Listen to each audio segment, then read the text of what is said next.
प्रिय विद्यार्थियों, आज हम बीएससी सेकेंड ईयर के सब्जेक्ट बॉटनी को पढ़ेंगे। आज का हमारा टॉपिक है पॉलिनेशन या परागण का तीसरा भाग।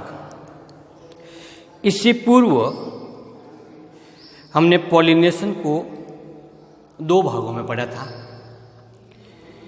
एक भाग के अंतर्गत हमने अध्ययन किया था कि एंजियोस्पर्म में पॉलिनेशन क्या होता है और कितने प्रकार का होता है, एक छोटा सा आउटलाइन देखा था।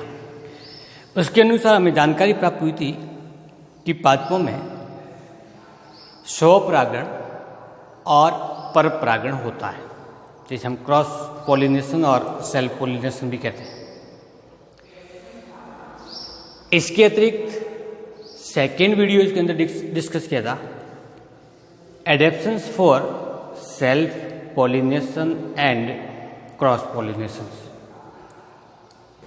पुष्प में ऐसी कौन सी संरचनाएं पाई जाती है, अनुकूलताएं पाई जाती है, जिसके कारण किसी एक विशेष फ्लावर में स्वपरागण होता है जबकि दूसरे के अंतर्गत परपरागण होता है। तो हमने ये देखा था कि ऐसे पुष्प जो भी लिंगी हो, होमोगेमी टाइप्स हो, क्लिस्टोगेमी प्रकार के हो, वो सामान्यतः उनमें सेल्फ पॉलिनेशन होता है। जबकि ऐसे फ्लावर जो यूनिसेक्सुअल हो, एक लिंगी हो, जिसमें पुंकेसर और स्त्री केसर की परिपक्व काल अलग अलग हो, जिसमें पुंकेसर तथा स्त्री केसर की लंबाई में भिन्नता हो, अथवा इन दोनों संरचनाओं के मध्य कोई प्राकृतिक संरचनात्मक अवरोध पाया जाए, जिसको हम हर्कोगेमी कहते हैं, तो अवरोध उपस्थित होने की स्थिति में सेल्फ पॉलिनेशन नहीं होता, बल्कि उसके स्थान पर क्रॉस पॉलिनेशन होता है। तो इतना टॉपिक हम पहले की वीडियो के अंदर डिस्कस कर चुके हैं। आज हम पॉलिनेशन के नेक्स्ट पार्ट को पढ़ेंगे, जिसके अंतर्गत डिस्कस करेंगे और समझेंगे क्रॉस पॉलिनेशन की कौन कौन सी विधियां होती हैं। जैसा कि हम जानते हैं कि परागण क्रिया के अंतर्गत एक परागकोश से निकले हुए परागण किसी भी माध्यम के द्वारा वर्तिकाग्र तक पहुंचते हैं। तो ये जो माध्यम बने हुए इसके बीच में परागण को ले जाने वाले, उन माध्यमों के आधार पर पादपों में कुल दो प्रकार की क्रॉस पॉलिनेशन की विधियां पाई जाती हैं। अब इन विधियों के आधार पर हम कह सकते हैं कि फ्लावर के अंदर विशेष लक्षण पाए जाएंगे, जिसके कारण उसमें विशेष प्रकार के माध्यम के द्वारा ही क्रॉस पॉलिनेशन होता है। ये एजेंसीज अथवा माध्यम कौन कौन से प्रकार के होते हैं, तो इनको मोटे तौर पर हम दो भागों में विभाजित कर सकते हैं। एक तो होता है बायोटिक और दूसरे होते हैं एबायोटिक। एबायोटिक में दो घटक है, एक हवा है और दूसरा इसका पानी है। जलीय पौधे में परागण को लेके कौन जाएगा, कौन एक स्थान से दूसरे स्थान तक स्थानांतरित करेगा, अथवा स्थलीय पौधे जो बड़े आकार के, उनमें कौन करेगा। तो इसके आधार पर हमने इसको एबायोटिक और बायोटिक फैक्टर के अंतर्गत डिवाइड किया है। एबायोटिक में कौन सा, विंड, और दूसरा कौन सा है, वाटर, जो कि भौतिक घटक है। हवा के द्वारा होने वाले परागण को एनिमोफिली भी कहते हैं, अथवा वायु परागण के लिए, जबकि वाटर के द्वारा होने वाले को हाइड्रोफिली या जल परागण से पढ़ा जाता है। बायोटिक फैक्टर की जब बात करें तो इसमें पहला सबसे मोटे तौर पर जिसके द्वारा अधिकांश पादप या परागण का एक मोटा सा भाग इंसेक्ट के द्वारा संपादित होता है। इंसेक्ट के द्वारा होने वाले परागण को एंटेमोफिली के नाम से जाना जाता है या कीट परागण कहता है। आपने देखा होगा कि पुष्प पर कई प्रकार के कीट मंडराते हुए दिखाई देते हैं। ये मंडराते हुए कीट ही इन पुष्पों में परागण क्रिया को संपन्न करते हैं। तो परागण का अधिकांश भाग है वो किसके द्वारा संपन्न होता है? इंसेक्ट के द्वारा। दूसरा आता है पक्षियों के द्वारा भी हो सकता है। ऐसे परागण को क्या नाम देंगे? ऑर्निथोफिली। तीसरा जो प्रकार आता है वो है बेट, रात्रि के अंदर खिलने वाले पुष्प, जो दिन में नहीं खुलते बल्कि रात्रि में खिलते हैं। ऐसे पुष्पों में परागण की क्रिया बेट अथवा रात्रिचर जैसे जीवों द्वारा होती है, तो वो एक कहलाता है कैरोप्टेरोफिली। तीसरा आता है सनेल या घोंघे के द्वारा, उसको कहेंगे हम मेलेकोफिली। और इसके अतिरिक्त कुछ बड़े आकार के एनिमल, जिसमें मनुष्य भी शामिल है, पशु शामिल है, तो इनके द्वारा होने वाले को हम केवल एनिमल के द्वारा या अदर एनिमल्स के द्वारा संबोधित करते हैं, और इसको क्या लिखेंगे? जूफिली। हालांकि सनेल्स, बैट्स, इंसेक्ट, बर्ड्स, ये सब के सब क्या है? प्राणी है, जूफिली के अंतर्गत रखते हैं। लेकिन इनके द्वारा होने वाला परागण विशेष तौर पर अधिकांशतः होता है, जबकि सामान्य दूसरे प्राणियों के द्वारा होने वाला कम होता है। इसीलिए इसको किस रूप में रखा दिया है? जूफिली। तो कुल कितने प्रकार के हो गए? 7 ऐसे माध्यम हैं। 2 तो है एबायोटिक और 5 है बायोटिक। बायोटिक और एबायोटिक एजेंसियां जो कि 7 प्रकार की है, मिलकर के पुष्प में क्रॉस पॉलिनेशन को प्रेरित करते हैं अथवा क्रॉस पॉलिनेशन को संपन्न करते हैं। अब हम एक एक माध्यम के द्वारा होने वाले परागण की क्रिया को विस्तार से समझते हैं। समझने की आवश्यकता क्यों होती है? क्योंकि हवा के द्वारा होने वाला परागण और कीट द्वारा होने वाला परागण के पौधे आसपास में भी पाए जाते हैं, एक ही स्थान पर पाए जाते हैं। तो इन दोनों में ऐसा क्या अंतर हुआ कि एक पुष्प में वायु के द्वारा परागण हुआ, जबकि दूसरे पुष्प में कीट के द्वारा हुआ। इसका मतलब उस पुष्प की संरचना में परिवर्तन हुआ होगा, उससे विकसित होने वाले परागणों में कोई विशेष लक्षण उत्पन्न हुआ होगा, जिसके कारण या तो वायु परागण होता है अथवा कीट परागण होता है। तो हमारा पहला जो टॉपिक हम विस्तार से पढ़ने जा रहे हैं वो है एनिमोफिली, जो कि एबायोटिक एजेंसीज है। सबसे सरल प्रकार के पादप, जिनको प्रिमिटिव प्लांट के नाम से या आदिम पादप के नाम से जाना जाता है, में वायु के द्वारा परागण होता है। तो यहाँ पे जो एजेंसीज है, इसमें हम लिख सकते हैं इसको। तो यहाँ पे जो एजेंसी है वो क्या है? यहाँ पर विंड। हम इसको छोटे छोटे टॉपिक के रूप में बांट करके डिस्कस करते हैं। क्या? पहला है कौन से प्लांट में पाया जाता है, तो प्रिमिटिव प्लांट्स में होता है। और दूसरा इसकी एजेंसी क्या है? वो है विंड। ऐसे फ्लावर जिनमें वायु के द्वारा परागण होता है, विशेषता क्या होगी? पहली फ्लावर की, और दूसरी विशेषता किसकी देखेंगे? पॉलन ग्रेन की देखेंगे। ये दोनों ही प्रकार के कारक किसी विशेष प्रकार के परागण को प्रेरित करते हैं। जैसे जिस ऐसे पुष्प जिनमें वायु के द्वारा परागण होता है वो अनाकर्षक होता है, आकर्षक नहीं होता। और आकर्षक नहीं है तो रंगहीन भी होते हैं ये, बल्कि हम ये कह सकते हैं कि विशेष रंग के नहीं होते ये। इसके अतिरिक्त छोटे होते हैं और इसमें किसी प्रकार की सुगंध नहीं पाई जाती। अब सुगंध होना, रंगीन होना, आकर्षक होना, बड़े होना, ये सब किसको प्रेरित करते हैं कि वो अपनी और किसी जंतु को अथवा कीट को आकर्षित करने के लिए ये संरचना विकसित होती है। क्योंकि वायु को इनमें आकर्षित करने की आवश्यकता होती नहीं है, इसलिए पुष्प में इस प्रकार के लक्षण विकसित नहीं होते हैं। तो छोटे पुष्प अनाकर्षक, रंगीन और सुगंधहीन फ्लावर है, तो उसमें वायु के द्वारा परागण होने की संभावना अधिक होती है। क्योंकि इसमें कीटों को आकर्षित करने की आवश्यकता नहीं होती है, कीटों की जरूरत नहीं होती, तो मकरंद का निर्माण भी इसमें नहीं होता। तो ये कुल 1, 2, 3, 4, 5 और 6 लक्षण ऐसे फ्लावर के हैं जिसकी उपस्थिति में उस पुष्प में वायु परागण संपन्न होता है।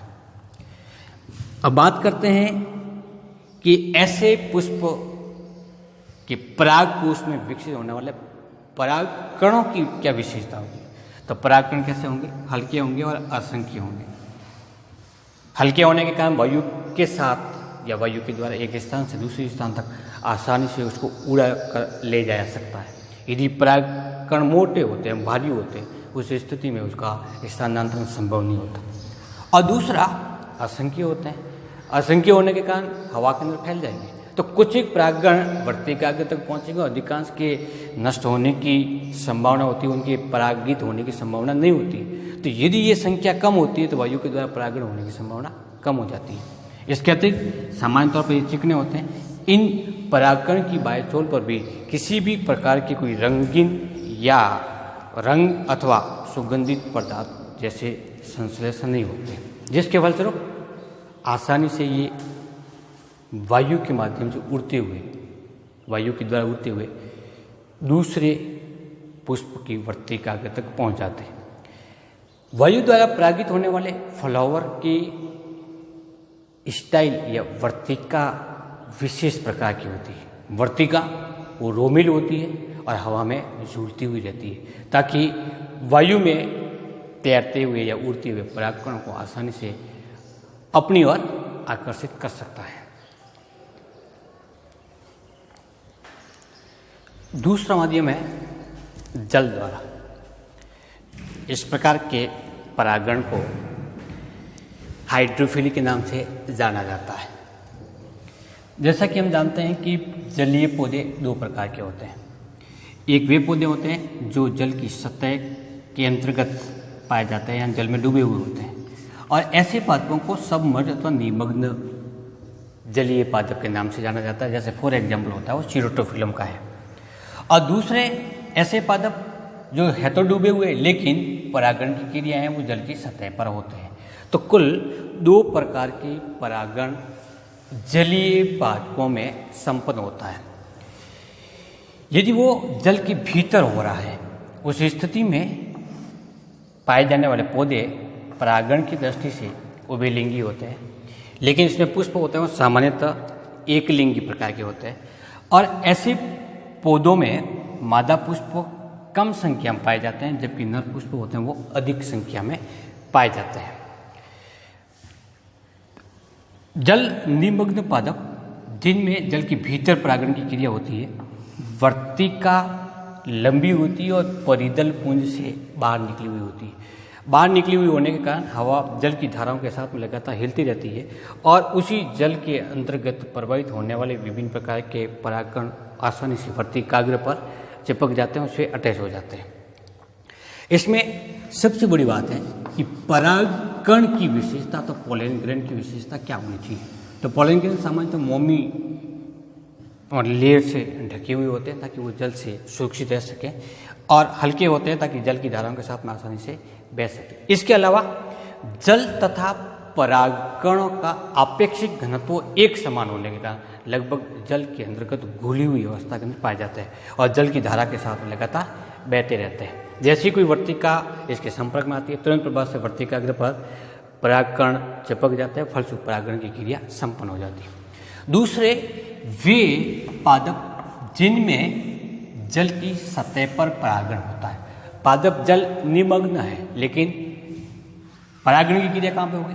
जल की सतह पर।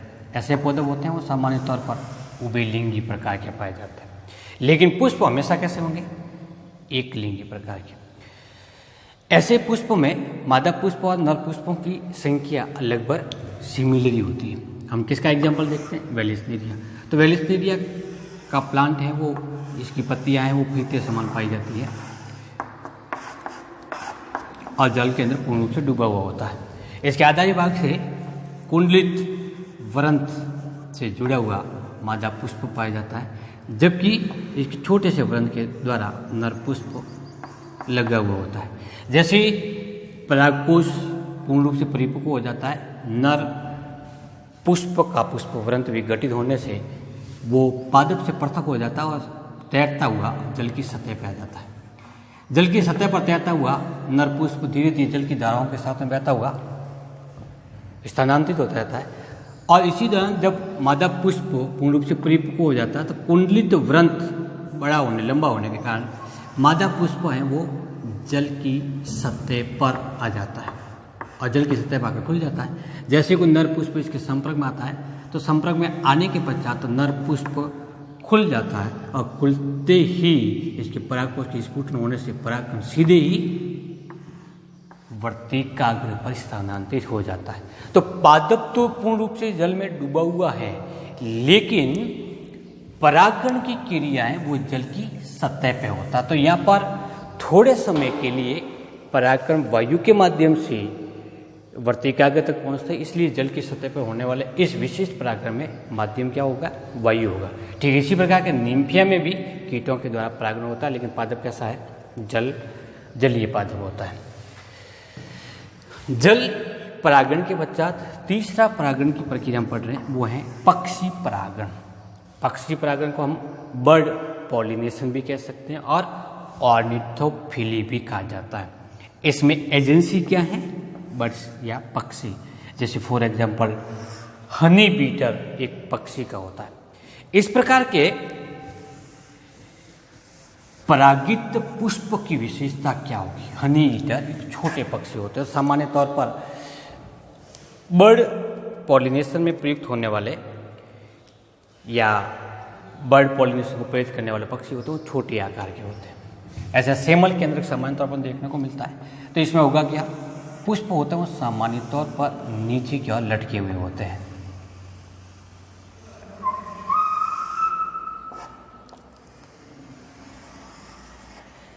कैसे होंगे? नीचे की ओर लटके हुए होंगे। और इसके आधारीय भाग पर जहाँ पे अंडाशय है, उस अंडाशय के पास में मकरंद ग्रंथियाँ पाई जाती हैं, जो किसका स्त्रावन करती है? मकरंद का स्त्रावन करती है। इसके साथ साथ में यहाँ पर परागकोश है, पूतंतु लगे हुए होते हैं। तो एक सामान्य प्रकार के लटके हुए पुष्प इसमें पाए जाते हैं। एग्जाम्पल किसका ले रहे हैं हम? सेमल का ले रहे हैं। और सेमल में किसके द्वारा हो रहा है? हनी ईटर नामक पक्षी के द्वारा संपन्न हो रहा है। पक्षी इस पुष्प से आकर्षित होकर के इसकी ओर आता है। और आएगा क्यों? मकरंद लेने के लिए आता है। तो मकरंद लेने के लिए जैसे ही पक्षी अपनी बिक को इस पुष्प के अंतर्गत घुसोता है, परिवेशित करवाता है,